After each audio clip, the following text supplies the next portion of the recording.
નમસ્કાર, આપ જોઈ રહ્યા છો JKS ગુજરાતી. વાત કરીએ તો ધારી ખાંભા રોડ ઉપર દેવળા નજીક થયો અકસ્માત. ફોર્ચ્યુનર અને સેન્ટ્રો કાર વચ્ચે થયો હતો અકસ્માતમાં એક વ્યક્તિનું ઘટનાસ્થળે મોત થયું હતું. મૃતકના પત્ની અને 2 વર્ષીય પોત્રીને થઈ હતી ગંભીર ઈજા. વધુ સારવાર અર્થે અમરેલી રિફર કરવામાં આવ્યા હતા. મૃતકનું નામ રતિભાઈ દેવાભાઈ રાઠોડ, ઉંમર વર્ષ 50, રહેવાસી દલખાણીયા હોવાનું જાણવા મળ્યું હતું. પોલીસે ઘટનાસ્થળે પહોંચી મૃતકની ડેડ બોડીને પીએમ માટે ખસેડવામાં આવી હતી. JKS ગુજરાતી સાથે સંજય વાળા, ધારી.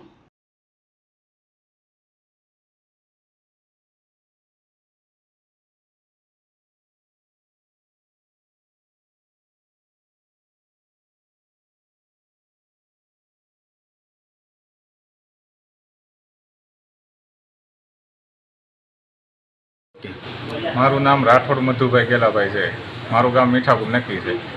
અમારા કાકા રતિભાઈ દેવાભાઈ રાઠોડ જે દલખાણીયા ગામે રહે છે અને એના ઘરના બીમાર હોવાથી તે અમરેલી મુકામે એના ઘરનાને સરકારી દવાખાને દાખલ હોય અને એને લેવા માટે સવારે 9 વાગે 4 વ્હીલ લઈ એની પોતાની સેન્ટ્રો ગાડી લઈ અને અમરેલી એના ઘરનાને દાખલ હતા ત્યાંથી લેવા ગયેલા અને ત્યાંથી અમારા કાકાની દીકરી સમઢિયાળા મુકામે સાસરે છે, તેના સસરા બીમાર હોવાથી તેની ખબર અંતર પૂછવા જતાં ત્યાંથી રિટર્ન થતાં અમારા કાકા એની પાસે 4 વ્હીલ ગાડી સેન્ટ્રો અને સામે ફોર્ચ્યુનર ગાડી હતી જે રિટર્ન આવતા હતા દેવળા અને નાગદરાની વચ્ચે જે મધુરમ હોટલ છે ત્યાં એનું એક્સિડન્ટ થયેલ છે.